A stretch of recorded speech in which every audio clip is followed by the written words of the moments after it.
आज का जो टॉपिक है वो है गरीबी। गरीबी बहुत ही महत्वपूर्ण टॉपिक है। यहाँ से निश्चित तौर पे आपके हर एक कंपटीशन में एक क्वेश्चन पूछेगा।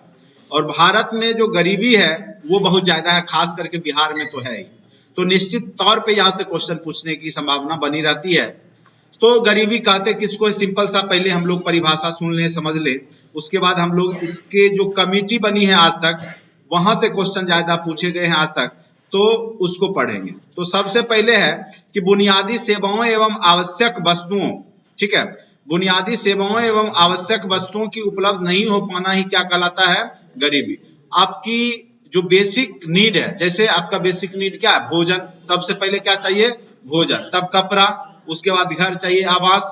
अब क्या है कि उसमें आपको स्वास्थ्य को भी इंक्लूड कर दिया, मेडिकल भी जरूरी है फैसिलिटी, साथ साथ शिक्षा भी। तो समय के अनुसार सब बदलते रहता है, आपकी आवश्यकताएं क्या होती है, समय के अनुसार बदलती रहती है। तो उसी को जो बेसिक नीड है, मूलभूत आवश्यकता है, जो व्यक्ति पूरा करने में समर्थ नहीं है वो क्या कहलाता है, गरीब कहलाता है। गरीबी उस स्थिति का सूचक है जहां पर व्यक्ति अपने जीवन की मूलभूत आवश्यकता, बेसिक नीड, ये नहीं कि जो कार में नहीं चल रहा है तो वो गरीब हो गया, या एरोप्लेन नहीं चल रहा तो वो गरीब हो गया, ठीक है, असमर्थ होता है तो वो गरीब कहलाता है। मूलभूत आवश्यकता से तात्पर्य यहाँ पे रोटी, कपड़ा, मकान, शिक्षा और चिकित्सा से है। पहले सिर्फ रोटी, कपड़ा और मकान था, लेकिन अब शिक्षा और चिकित्सा को भी बेसिक नीड माना गया। बिना शिक्षा के आदमी डेवलप नहीं हो सकता, बिना मेडिकल फैसिलिटी के आदमी जो है आगे नहीं बढ़ सकता है, चिकित्सा भी जरूरी है। बीमार है तो क्या काम करेगा और क्या आगे वो बढ़ेगा, स्वाभाविक सी बात है। इसीलिए ये बेसिक नीड है, रोटी, कपड़ा, मकान, चिकित्सा और शिक्षा आवश्यक नीड है, बेसिक बुनियादी आवश्यकता है। ये जो पूरा कर लेता है वो व्यक्ति गरीब नहीं है। अब आ जाए गरीबी के प्रकार। गरीबी मुख्यतः कितने प्रकार के होते हैं, दो प्रकार के होते हैं। गरीबी को हम दो प्रकार में बांटे हैं। एक पहला है आपका सापेक्ष गरीबी, दूसरा है आपका निरपेक्ष गरीबी। नोट्स को ग्रुप में भेज दिया जाएगा, वहां से आप लोग देख करके लिख लेंगे, ठीक है। बाकी समझने का प्रयास कीजिए। जो लोग ग्रुप में शामिल नहीं है अपना व्हाट्सएप करके ग्रुप में शामिल हो जाइए। व्हाट्सएप नंबर 7070634348, ठीक है। चलिए अब आ जाइए सापेक्ष गरीबी, निरपेक्ष गरीबी। सापेक्ष गरीबी जब तब होगा जब कोई विकसित देश में क्या होता है कि वहां पे किसी से कंपैरिजन कराया जाता है। जैसे यहाँ पे मान के चलिए कोई व्यक्ति 5000 कमा रहा है, ठीक है, तो सापेक्ष गरीबी के केस में क्या होता है कि कोई व्यक्ति अगर 5000 कमा रहा है तो कोई 4000 भी कमा रहा होगा, कोई 1000 भी कमा रहा होगा। तो यहाँ पे जो 1000 वाले को 4000 से ज्यादा सुविधा देगा, फिर जो 4000 वाले को थोड़ा कम मिलेगा 1000 वाले से। लेकिन आपके देश में क्या है कि एक बॉर्डर लाइन बना दिया गया है, ठीक है। अगर उससे नीचे है तो वह व्यक्ति क्या है, आपका पॉवर्टी लाइन में, बिलो पॉवर्टी लाइन, बीपीएल सूची बोलते हैं ना, बीपीएल सूची, बिलो पॉवर्टी लाइन, ठीक है। तो यहाँ पर क्या है कि अगर जैसे जो भी विकसित देश है, वहां की जनसंख्या कम है, वो क्या करता है कि वो कंपैरिजन करवा लेता है किसको कितनी आवश्यकता है। लेकिन आपका देश में इतनी आबादी है और लोग इतना झूठ बोलते हैं कि पता ही लगने नहीं देते कि कौन गरीब है कौन अमीर है। घर में सब कुछ है, जब जनगणना वाला जाता है कुछ नहीं है, फ्रिज टीवी कुछ नहीं है, खाली है, नहीं, इसलिए करता है कि उसको लगता है कि हमको ज्यादा से ज्यादा लाभ मिल जाए, ठीक है। तो भारत में इसीलिए निरपेक्ष गरीबी माना जाता है और इसमें एक बीपीएल लाइन बना दिया गया है, बिलो पॉवर्टी लाइन, एक लाइन बना दिया गया है। जैसे मान के चलो जो व्यक्ति को प्रतिदिन 2400 कैलोरी भोजन मिल जा रहा है, या रुपया के मामले में अगर बोल दिया जो व्यक्ति का जो है मंथली इनकम 7000 रुपया है, मान के चलिए वो गरीब नहीं है प्रति व्यक्ति, या जो भी यहाँ पे मान लेगा। अगर हो सकता है किसी को 2000 इनकम होगा, हो सकता है किसी को 6999 रुपया इनकम, लेकिन ये भी गरीबे है इसके हिसाब से। 7000 से 6999 है, ये भी गरीब हो गया, और 2000 रुपया वाला भी गरीब हो गया, और जो 900 कमा रहा है वो भी गरीब हो गया। अब बताइए सबको यहाँ पे भारत में सेम सुविधा मिलेगा, सबको चावल अनाज जो भी देता है वो सबको बराबर मिलेगा, सबको आवास बराबर मिलेगा, कोई भी डिफरेंस नहीं होगा। लेकिन विकसित देश में क्या होगा कि अगर कोई यहाँ, अगर हमको मान लिया 5000 को बॉर्डर लाइन बनाया, अगर किसी को 4000 आ रहा है इनकम, किसी को 1000 आ रहा है, तो 1000 वाले को ज्यादा सुविधा देगा और 4000 वाले को कम सुविधा देगा। तो वहां पे सापेक्ष रूप से देखा जाता है, कंपैरिजन कराया जाता है, कितना गरीब है। गरीब तो है, बिलो पॉवर्टी लाइन है, लेकिन कितना गरीब है। अगर 1000 कमा रहा है तो ज्यादा गरीब है, उसको ज्यादा फैसिलिटी देगा, और वही जो 4,999 कमा रहा है उसको कम फैसिलिटी देगा, है तो 5,000 से नीचे वो भी, लेकिन बहुत कम नीचे है ना। तो कहने का अर्थ है सापेक्ष गरीबी विकसित देशों में निकाला जाता है, खास करके अमेरिका हो गया, फ्रांस हो गया, यहाँ तुलना के आधार पर किया जाता है, इसीलिए इसको तुलनात्मक आधारित बोलते हैं। लेकिन आपके देश में क्या है, विकासशील या अविकसित देश में जैसे भारत, नेपाल, बांग्लादेश, बुनियादी आवश्यकता आधारित, जो बुनियादी आवश्यकता पूरा नहीं कर पाया वो सब गरीब है और सबको सेम फैसिलिटी मिलेगा, ठीक है। बीपीएल सूची के नीचे जो भी है सबको सेम फैसिलिटी दिया जाए। तो यहाँ पे भारत में निरपेक्ष गरीबी, अगर पूछे भारत में किस प्रकार की गरीबी है, निरपेक्ष गरीबी, जबकि अमेरिका जैसे विकसित देशों में किस प्रकार की गरीबी है, तो सापेक्ष गरीबी। सापेक्ष तुलना करना, निरपेक्ष तुलना नहीं करना, समझ रहे हैं ना। सापेक्षिक गति आप पढ़ते हैं ना, तो क्या होता है, किसी से तुलना ही करवाता है ना सापेक्ष में, वही सापेक्षिक गरीबी विकसित देशों में, निरपेक्ष गरीबी आपके देश में। अब गरीबी कैसे मापिएगा, ये बहुत बड़ा क्वेश्चन है, गरीबी कैसे मापा जाए। तो इसके लिए बहुत सारी कमेटी बनी है आज तक जिसने गरीबी मापने का काम किया है। जैसे यहाँ पे है, गरीबी मापने के लिए राष्ट्र की आय से भी माप सकते हैं, राष्ट्र की आर्थिक समृद्धि और विपन्नता का सूचक राष्ट्रीय आय होता है। अगर मान के चलिए पूरे देश में 1,000 कमाई हुई और आबादी है मान के चलिए 500, तो 500 से भाग दे दिए, प्रति व्यक्ति 2 रुपया का इनकम, तो उससे भी पता चल जाता है प्रति व्यक्ति आय कितना है देश का, तो गरीब देश है कि अमीर देश है। ये एग्जाम्पल स्वरूप आपको समझाए, वही हो गया प्रति व्यक्ति आय। प्रति व्यक्ति उपभोग पे कितना खर्च करता है, कोई व्यक्ति किलर का जींस पहन रहा है, कोई व्यक्ति जो है 200 रुपया वाला जींस पहन रहा है, तो किलर वाला जो पहनने वाला है स्वाभाविक रूप से वो अमीर है, क्योंकि उसका जींस का दाम कम से कम 2500 प्लस है। तो कोई गरीब व्यक्ति तो 2500 का जींस नहीं खरीद के पहनेगा। तो उसके उपभोक्ता के आधार पर भी पता, उपभोग के आधार पर भी आप पता कर सकते हैं। कोई व्यक्ति खा रहा है 200 रुपये वाला चावल, और कोई खा रहा है 20 रुपये वाला चावल, और कोई खा रहा है 2 रुपये वाला चावल, कोटा वाला। तो यहाँ पे 200 रुपया वाला जो खा रहा है वो स्वाभाविक रूप से अमीर व्यक्ति है, वो गरीब व्यक्ति नहीं हो सकता जो 200 रुपये का चावल खाएगा, यानी उसकी इनकम ज्यादा है। यानी आप पता चल सकता है आपको, जो खर्च कर रहा है ज्यादा, उपभोग कर रहा है ज्यादा, तो वो स्वाभाविक रूप से उसकी आय ज्यादा होगी, ठीक है। अब कर्ज लेके कर रहा है वो अलग बात। अब उदाहरण के लिए कैलोरी का आधार जो मापा गया, जो बनाया गया, वो तेंदुलकर समिति के आधार पर। अब कई बार पूछेगा कि तेंदुलकर समिति क्या चीज संबंधित है, अब बहुत लोग झट से क्रिकेट मार करके खुश हो जाते हैं, अगर आएंगे खुश हैं, ट्रेन तक तो खुश रहेंगे, जब आंसर की मिलाएंगे तो हालत खराब है, क्योंकि यह कमेटी जो है गरीबी से संबंधित होती है, तेंदुलकर समिति, ठीक है। तो ये सचिन तेंदुलकर नहीं है, ठीक है, याद रखिएगा। ये तेंदुलकर कमेटी एक गरीबी निर्धारण की कमेटी थी, जो कैलोरी के आधार पर गरीबी मापने का एक पैमाना दिया। जैसे जो गांव के लोग हैं उनको कम से कम 2400 किलो कैलोरी भोजन चाहिए डेली, उससे कम भोजन मिलता है तो वो गरीब है। और अगर शहर में रहता है 2250 या 2200 किलो कैलोरी वो भोजन लेता है, तब जाकर के वो अमीर, मतलब गरीब नहीं है। अमीर तो नहीं बोल सकते, लेकिन गरीब नहीं माना जाता है। अब कहिएगा शहर में कम क्यों, तो शहर का लोग तो खेत में कुदाल पारने जाएगा नहीं, वो कहीं जाएगा, ऑफिस में जाएगा या कहीं कारखाना में जाएगा, तो उसको कम श्रम बल की आवश्यकता होगी। फिजिकल वर्क उतना कुदाल पारने इतना तो करेगा नहीं, इसीलिए इसको कम चाहिए भोजन। शहर का आदमी कम खाएगा, गांव से जाओगे शहर में टिक्के भी देगा, 8-10 गो रोटी रख देगा सामने में, उसको लगेगा कि गांव से आया खूब खाएगा, ठीक है। लेकिन अब धीरे धीरे गांव के भी लोग अब जो है काम नहीं करते हैं, फिजिकल बहुत कम करते हैं। अब इनका भी भोजन वो 2-4 रोटी पे सीमित हो गया। लेकिन पुराने जमाने में जब फिजिकल वर्क होता था तो ये लोग ज्यादा खाते थे, और सबसे बड़ी बात है कि 2 ही टाइम खाते हैं, तो ज्यादा तो खाएंगे ही।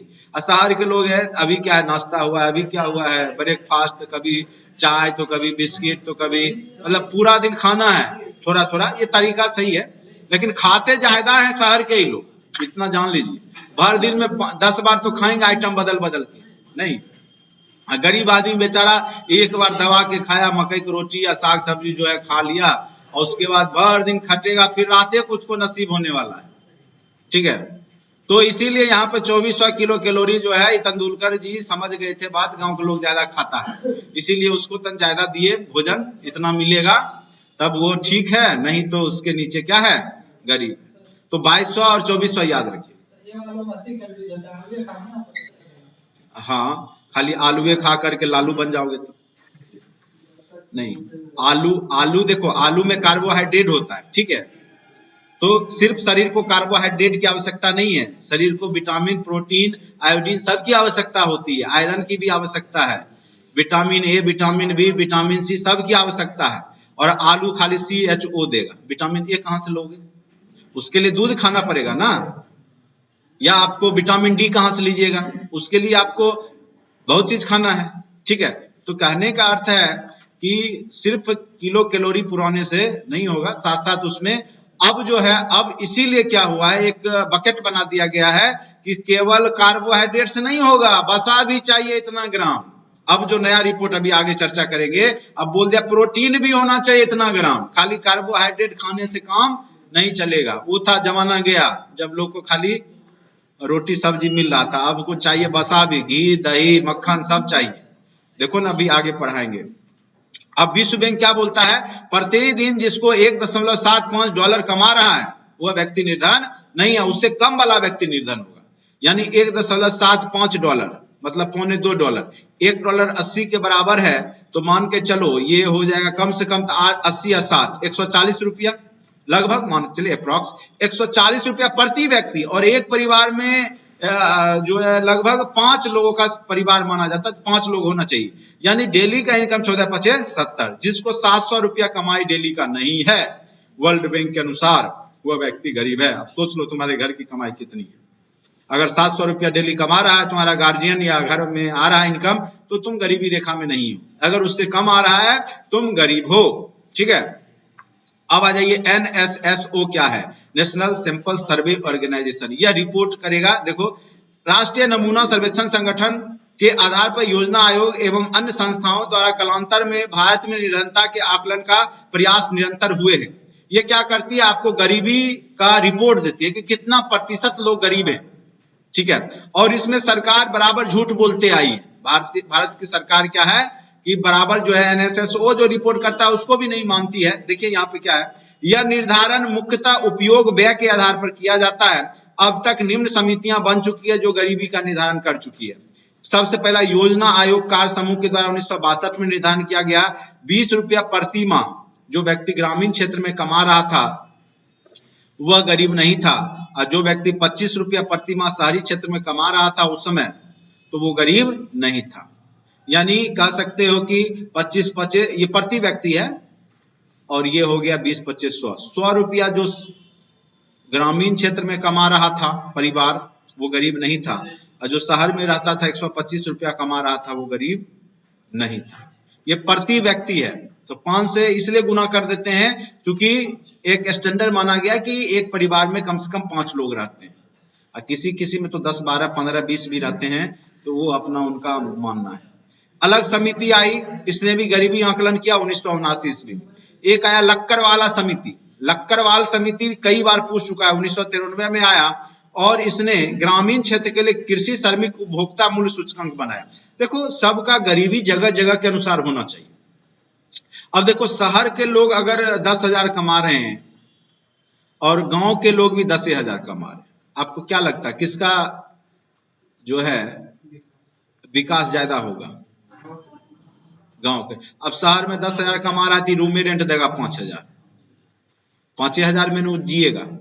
यहाँ 10 में 10 है, अब बगल से साग सब्जी भी उधार आ गया, नहीं फल नमक यहाँ से ले आओ, नहीं आलू बहुत उपजाया है, ले आओ 1 बोरा आलू उसकी यहाँ चलेगा, फ्री में आ जाएगा, नहीं न्योता पे हानि चलते रहता है इसमें।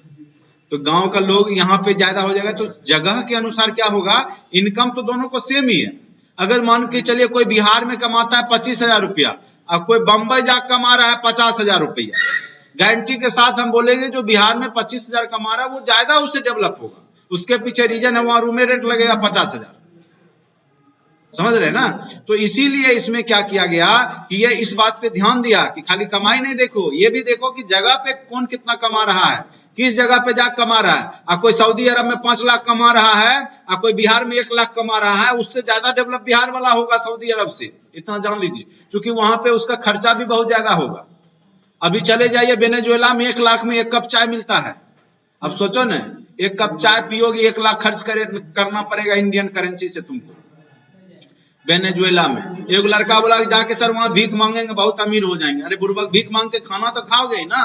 पता चला कि भर दिन में मतलब 1 करोड़ का खाने खा लिया तुम। जब चाय तुम मतलब 1 लाख में खरीद सकते हो तो भोजन सोच लो कितना मिलेगा।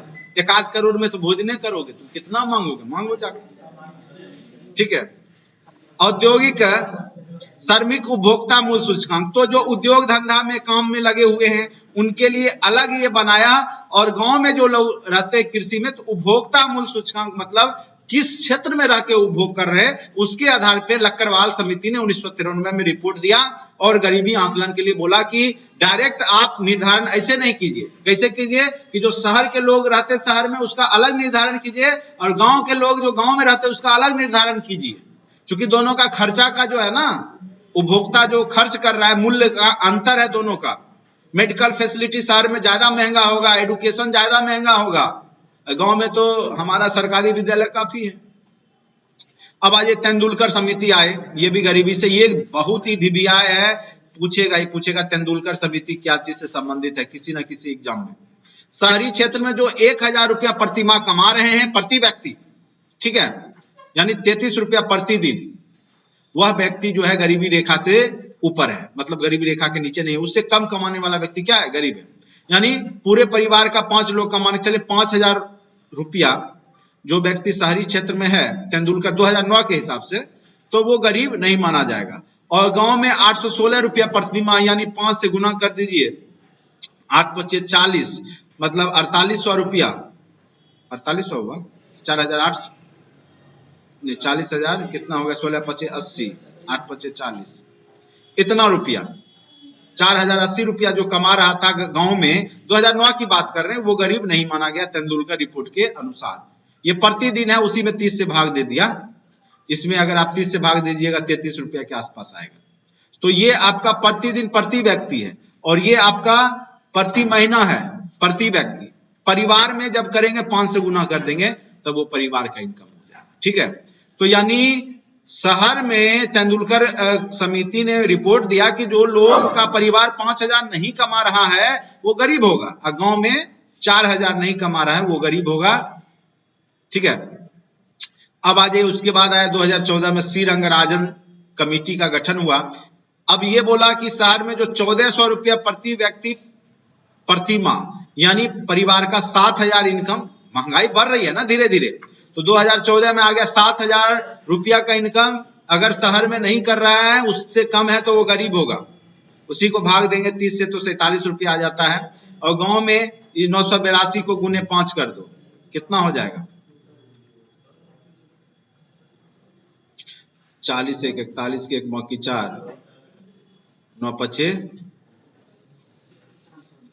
= 4910, लगभग मान के चलो 5000 रुपया गांव में। अब आ गया 5000 रुपया जो गांव में नहीं कमा रहा है वो गरीब है। ठीक है, और इसने बोला कि भारत के सारे 29% लोग क्या हैं, गरीबी रेखा के अंदर हैं, लगभग 30% हो गया ना।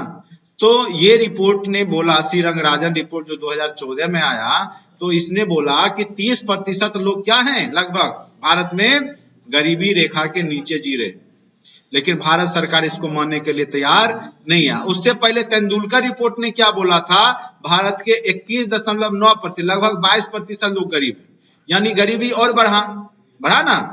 अगर 2009 में गरीबी 21% था, 21 और यहाँ 29.5 हो गया, यानी गरीबी और बढ़ रहा है। तो सरकार बोली नहीं, गरीबी को हम घटा रहे हैं, गरीबी बढ़ नहीं रहा है। तो उसने सी रंगराजन रिपोर्ट को माना ही नहीं, बोला ये गलत रिपोर्ट दिया है, और उस दिन से बंद कर दिया गया। भारत में गरीबी अब निर्धारण नहीं होता है, कोई रिपोर्ट पेश नहीं किया जाता है गरीबी से रिलेटेड। ठीक है, क्योंकि अगर वास्तव में अगर गौर किया जाए, विश्व बैंक के अनुसार भारत की 60% आबादी गरीब है। विश्व बैंक का अगर डॉलर जो $1.75 दिया है, उसके हिसाब से अगर देखा जाए ढंग से, तो 60% लोग गरीब पाए जाएंगे, जो कि भारत सरकार मानने के लिए तैयार होगी नहीं। इसीलिए इस पे चर्चा ही अब बंद हो गया। अब कोई NSSO रिपोर्ट जारी नहीं होता है कि गरीबी कितना है, नहीं है, बेरोजगारी कितना है, नहीं है। पहले क्या होता था, प्रत्येक 3 माह पे, प्रत्येक मंथ गरीबी, बेरोजगारी, ये सब दिखाया जाता था पेपर के माध्यम से सब जगह। लेकिन वर्तमान सरकार के समय में सारे जो है ये सब जो रिपोर्ट है उसको बंद कर दिया गया है, पेश नहीं करवाया जाता है। कल परसों में देख रहे थे कि बता रहा था कि मात्र जो है 1% लोग के पास जो है पूरे भारत का 60% लोगों का पैसा है, यानी 60 लोग का पैसा मात्र 1% लोग के पास ही जमा है। समझ रहे हैं ना? तो बहुत ज्यादा आपका असमानता है। कोई व्यक्ति यहाँ पे आप देखोगे करोड़ों में कमा रहा है तो कोई हजार में भी नहीं कमा रहा है। ये जो असमानता है वही सबसे बड़ा गरीबी का कारण है। विकसित देश में जाइएगा तो उतना असमानता नहीं होगा। अच्छा, डॉक्टर है कितना कमा रहा है? 2 लाख। इंजीनियर है कितना कमा रहा है? 1,80,000। अच्छा, नाई है कितना कमा रहा है? 1,75,000। बस इतने का अंतर है। 2, 4, 5 हजार 10 हजार का अंतर होगा, मतलब उसके हिसाब से। यहाँ क्या है? डॉक्टर है कितना कमा रहा है? 2 करोड़। इंजीनियर है कितना कमा रहा है? 30,000। नाई है कितना कमा रहा है? 5,000। 5,000, इतना का अंतर है। यहाँ बहुत ज्यादा वेरिएशन है। ठीक है, अब देखो ना, यहाँ इंजीनियर कमाएगा 30,000, डॉक्टर कमाएगा 2 करोड़ और नाई कमाएगा 5,000, धोबी कमाएगा 2,000, खेत में किसान कमाएगा 1,500। नहीं तो इतना का अंतर रहेगा 2 करोड़ और इतना में, तो कहां से असमानता घटेगी रे? तो बढ़ते जाएगी ना समय के अनुसार। तो गरीबी के कई कारण होते हैं, ऐतिहासिक कारण भी है, सामाजिक कारण है, आर्थिक कारण, व्यक्ति का। गरीबी के कई कारण, ऐतिहासिक कारण नहीं है। आपके अगर दादाजी अमीर होते, पैसा वैसा अंग्रेज जमाने में जमा करके रखे होते, तो आज आप भी जो है बिजनेसमैन होते, बड़े बड़े जगह पे जो है क्या। तो ये भी ऐतिहासिक कारण भी होता है ना कि आपका इतिहास किससे जुड़ा हुआ है, कैसे खानदान से है, और आपके पूर्वज कितना जो है धन शोषण करके बैठे हुए हैं, ये भी है। सामाजिक कारण भी है। समाज में क्या होता है आप देखिएगा, अग्री जितनी भी जातियां उनके पास जमीन होगा, घर होगा, मकान होगा और पैसा होगा, अग्री जातियां। और जितनी भी पिछड़ी या अत्यंत पिछड़ी या दलित समुदाय है, उसको न जमीन रहेगा, न घर रहेगा, न कुछ रहेगा, गरीबी ज्यादा रहेगा। ये भी तो सामाजिक असमानता है ना। समाज बट गया था पहले से ही, वैदिक सभ्यता में समाज बट गया। कोई ब्राह्मण, क्षत्रिय, वैश्य, शूद्र, तो ब्राह्मण क्षत्रिय के पास ज्यादा संपत्ति होगा, वैश्य के पास भी है, लेकिन शूद्र साफ गरीब हुआ करता था। तो सामाजिक कारण भी है। आर्थिक कारण क्या है कि जो जैसा, देखो मनी बिगेट्स मनी होता है, जो जैसा पूंजी है वो उसी हिसाब से डेवलप करता है। आर्थिक कारण भी है। आपके पास अगर मान के चले पैसा नहीं है तो आपके पास एक ही साधन बचता है कि पढ़ाई लिखाई करके किसी तरीका सरकारी नौकरी ली। अगर पैसा रहता तो आप क्या करते, कम से कम एक अच्छा सा दुकान खोल लेते, एक फैक्ट्री बैठा लेते, उसी से आपका इनकम एक सरकारी नौकरी से ज्यादा हो जाता। नहीं, आप जाइए गुजरात में पूछिए क्या ठो व्यक्ति ग्रुप डी का तैयारी कर रहा है, क्या ठो व्यक्ति पढ़ रहा है। पंजाब चले जाइए पूछिए क्या वो व्यक्ति जो है आपका जो है सरकारी नौकरी की तैयारी कर रहा है, तो ना के बराबर होगा। अगर 100 स्टूडेंट इंटर पास किया तो 90 चला गया कहाँ? कनाडा, ऑस्ट्रेलिया जाएगा, कनाडा जाएगा, यूके जाएगा। अब वहां जो काम मिल जाए करेगा। वो इंडिया में सोचता है कि इंडिया में अगर सरकारी नौकरी 10 साल बाद हो भी गया, 5 साल बाद, तो सैलरी कितनी? 20,000, 25,000, 30,000। अगर वहां वो जाके प्लेट भी साफ करेगा 3 लाख घर भेज देता है, 3 लाख घर भेज, तो वो समझदार है ना, वो जान रहा है कि कैसे क्या करना है। नहीं तो समझने की बात है यहाँ पे। आर्थिक कारण, व्यक्तिगत कारण, आपका विकास किस रूप में हुआ है, आप कितने उन्मुख है, कितना आप कमाई कर सकते हैं, सबके बस की बात नहीं है। राजनीतिक कारण भी होता है। तो गरीबी के कई कारण होते हैं। प्राकृतिक कारण भी है। जैसे बिहार में क्या है कि आधा बिहार बाढ़ से ही पीड़ित रहेगा। हर एक साल बाढ़ आना, पानी में डूब जाएगा, घर उड़ाना, सब गया। कहीं सूखा ही पड़ेगा, ये सूखा सुरक्षा लिख दिया, सूखा होना चाहिए, इसको सही कर। बाढ़ और सूखा भी एक प्रभावित करता है गरीबी अमीरी को, जान लो। अब जहां वर्षा नहीं होगा, पानी नहीं होगा, खेत में सूख जाएगा फसल। कृषि जलवायु, अब जलवायु सही नहीं है, कृषि के अनुसार वर्षा नहीं हुआ तब भी आपको नुकसान होगा। आपदा आ गया, आपदा जानते ही हो, बाढ़ आ गया, सुखाड़ आ गया, भूकंप आ गया, कुछ भी आ गया तो उस कारण से। तो ये सब गरीबी कारण है। तो चलिए ये सब कारण परिणाम छोड़िए, मेन मुद्दा पे आते हैं। बिहार के पिछड़ेपन का क्या कारण है, ये भी अब अभी आपको छोड़ देते हैं। ऐसे बिहार में देखो, सुन लो, बिहार है, बीपीएससी में हो सकता है पूछ दे। और विकसित कृषि, बिहार में कृषि का 2/3 भाग क्या है कि विकसित कृषि नहीं है। अभी भी लोग जो है वही देखोगे बैल और हल का प्रयोग कर रहे हैं। नहीं, अभी भी लोग जो है खेत में जो है अपना गाय का गोबर डाल रहे हैं। यानी जो होना चाहिए यूरिया या जो भी, उसका प्रयोग अभी भी बहुत लोग नहीं करते। उसके पीछे एक रीजन है, आर्थिक रूप से वो विपन्न है, संपन्न नहीं है। पैसा नहीं है तो कहां से लाएंगे खाद खरीद के, कहां से हाइब्रिड बीज खरीदेंगे? वही अपना खेत में हुआ मकई लटका दिए, अगले सीजन में जो है फिर उसी से बिया छुड़ा के अपना रोप दिए, यही करते हैं ना। तो गरीब किसान के पास समस्या है, तो अविकसित कृषि हो गया। हरित क्रांति बिहार में नहीं हुआ, राजस्थान में हुआ, हरियाणा में हुआ, पंजाब में हुआ, पश्चिम यूपी में हुआ, लेकिन बिहार तक वो नहीं पहुंच पाया। यहाँ के लोग खेती सिर्फ अपने भोजन के लिए करते हैं, जीविकोपार्जन के लिए, बेचने के लिए उद्देश्य से नहीं करते। अपना तो पुरता ही नहीं है, बेचेंगे क्या। वैज्ञानिक तरीके से खेती नहीं करते हैं, जमीन है, उपजाऊ भी है, लेकिन तरीका वही ओल्ड मॉडल अपनाते हैं, जिससे खेती नहीं होता है। और भू जोतों का आकार भी छोटा है। मान के इतनी ना आबादी है, मान के चलो किसी पिताजी के पास अगर 1 बीघा था तो उसको 10 गो बाल बच्चा है, अब बट गया उसमें तो सबको 1-1 कट्ठा 2-2 कट्ठा, सब क्या खेती करेगा, नहीं। तो ये भी समस्या है। केवल 2% के पास ही 21% जोत है खेत, और यहाँ पे जो जमींदार लोग हैं उन्हीं के पास खेत ज्यादा है। जन सामान्य किसान लोग के पास खेती नहीं है, बटैया पे लगा देते जमींदार लोग, बटाईदारी व्यवस्था, यानी उपजाओ तुम, मेहनत करो तुम, सब कुछ करो तुम, आधा दे दो। अगर 10 किलो उपज गया 5 किलो फ्री में पहुंचा दो। 5 किलो में नहीं, इसका बीज, खाद, मेहनत सब है, बेचारा परेशान रहता है किसान। तो ये सब रीजन है गरीबी का, ठीक है। तो ये सबसे क्वेश्चन पूछा जा सकता है। एक आपका महात्मा गांधी राष्ट्रीय ग्रामीण रोजगार गारंटी, इसको दूर करने के सरकार के द्वारा कई उपाय किए गए। मनरेगा का नाम सुना होगा, तो इसके माध्यम से जो है प्रत्येक व्यक्ति को 100 दिन का रोजगार दिया जाता है। जितना भी लेबर ग्रेड का काम है, जैसे पुल बन रहा है, सड़क बन रहा है, वो सब में काम मिलता है 100 दिन का, ठीक है। उसके बाद है प्रधानमंत्री कौशल विकास योजना के तहत जो है ट्रेनिंग दिया जा रहा है युवाओं को, कंप्यूटर सिखा के, इंग्लिश सिखा, भले कुछ सिखाता उखाता है नहीं, या ना ही रोजगार देता है, लेकिन सरकार से पैसा तो उठ रहा है वो कंपनी जो भी है।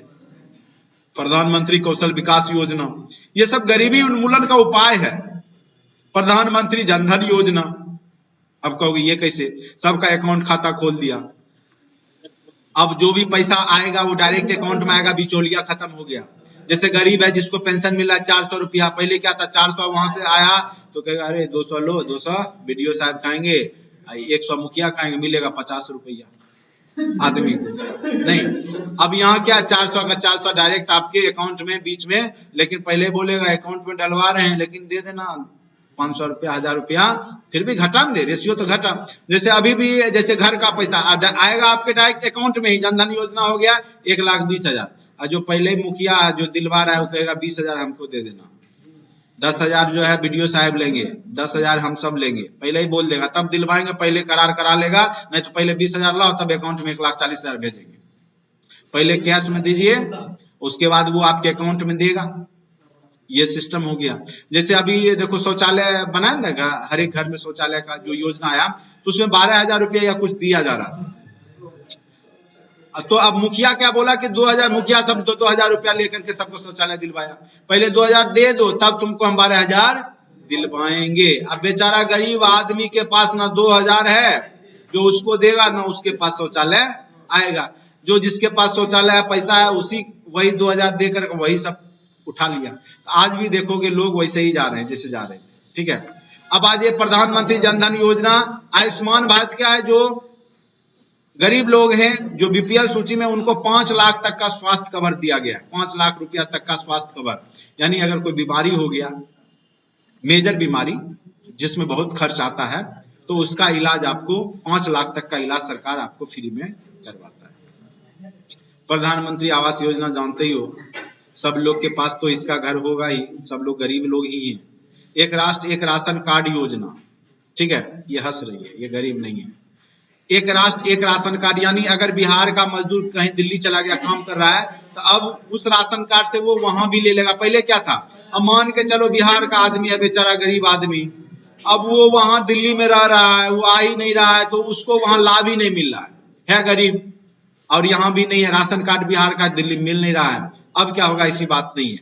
अब बिहार का व्यक्ति, गरीब व्यक्ति मजदूर गया दिल्ली में, तो वहीं पे अब वो अपना कार्ड दिखा करके उठा लिया अनाज, वहां भी उसको मिलेगा। तो ये सब सुविधा दिया जा रहा है गरीबी को दूर करने का, वास्तविकता जो भी हो, लेकिन कुछ हद तक गरीबी दूर हुई भी है। तभी तो देखते हो लोगों का जो है रईसी बढ़ गया है, ठीक है। अब निवारण उपाय वही है, औद्योगिकीकरण करना है, उद्योग धंधा लगाना है, सबसे बड़ी बात है नई आर्थिक सोच भी रखना है। हर एक काम में पैसा है, कोई भी काम अच्छे से कीजिए, सिर्फ इलीगल काम को छोड़ करके। ये जो सोचते हैं ये काम नहीं करना है, ये फलाना काम करना है, ये नहीं करना है, तो वो सब काम जो है वो सब सोचना बंद करो, ठीक है। नई आर्थिक सोच रखिए, हरित क्रांति लाइए राज्य में, रोजगार सृजन कीजिए, सामाजिक सुरक्षा योजना यानी जो विकलांग हैं, जो जिनका जैसे मान के चले किसी का पति का देहांत हो गया है, विधवा है, तो वो सबको भी सुरक्षा योजना दिया जाता है, कुछ फंड दिया जाता है सरकार की तरफ से, अपना वो जीविकोपार्जन कर सके। उसके बाद किसान को फसल सुरक्षा योजना दिया जाता है, अगर हो सकता है कि शीत ज्यादा हो गया, ठंड ज्यादा हो गया, फसल नष्ट हो गया, वर्षा ज्यादा हो गया, नष्ट हो गया, तो बीमा रहेगा तो फसल वाला पैसा मिलेगा उसको। कृषि में सुधार किया जाएगा, प्राकृतिक संसाधनों का सदुपयोग किया जाएगा, विकास की मानसिकता जो है उसको अपनाना पड़ेगा, विकास की मानसिकता को, ये नहीं कि जातिवाद करके वोट दीजिए। जातिवाद यानी कुछ भी होगा लेकिन फलनामे को वोट देंगे क्योंकि वो हमारे जाति बिरादरी का है, फलनामा जो है नहीं है उसको तो एकदम नहीं देंगे। और वो एक व्यक्ति विकास की बात करता है, एक व्यक्ति जो है सिर्फ जातिवाद और जो है भ्रष्ट है तो लोग उसी को दे। तो ये आपकी मानसिकता में भी सुधार करनी होगी। उस शिक्षा कौशल बीपीओ कॉल सेंटर वगैरह है जो उसको भी लगाया जाए बिहार जैसे राज्यों में, ठीक है। तो इस प्रकार से गरीबी को दूर किया जा सकता है। बिहार में 2011-12 में गरीबी 33.7% थी, 2004-5 में यह गरीबी 54.4% थी, यानी घट रही है। बिहार में गरीबी क्या हो रही है? घट रही है। अब हम लोग बहुत अमीर होने वाले हैं। और 18-19 में जो प्रति व्यक्ति आय कितना था बिहार का? 33,629 रुपया, और 21-22 में 20-21 में कितना हो गया? 50,555 रुपया। बहुत अमीर हो चुके हैं। अब हम लोग प्रति व्यक्ति आय कितना कमा रहे हैं? 50,555 रुपया। 5 से गुना कर दो तो 2.5 लाख पड़ता है। और 2.5 लाख में भारत का कोई ऐसा स्टेट नहीं है जिसका 2.5 लाख इनकम है, यानी उससे ऊपर होगा सब। यानी देखो बिहार की प्रति व्यक्ति आय 26,693 रुपया थी, जबकि भारत का कितना था रे 2016-17 में एवरेज आय भारत के लोगों का 82,269। 5 से गुना करो, 5 लाख के आसपास जो है कमा रहा था पहले 2016-17 में भारत का लोग। और उस समय बिहार का लोग कितना कमा रहा था? 26,000 से 5 से गुना कर दो ना लगभग, ठीक है। 1,30,000 मान के चलो लगभग। अब बताओ ना, 1,30,000 कमा रहा था, ये 5 लाख कमा रहा, तब भी तुम नेशनल स्तर पे भी कितना गरीब हो। विश्व का तो छोड़ो, देश में ही आपका राज्य गरीबी में टॉप किए हुए हैं, ठीक है। और इसके पीछे रीजन, और रीजन क्या है?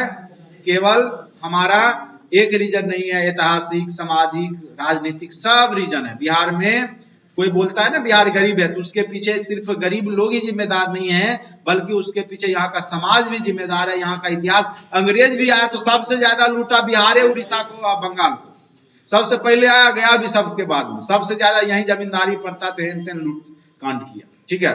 सबसे ज्यादा कभी प्राचीन समय में अमीर कोई हुआ करता था शक्तिशाली, तो वो मगध साम्राज्य था और वो बिहार था।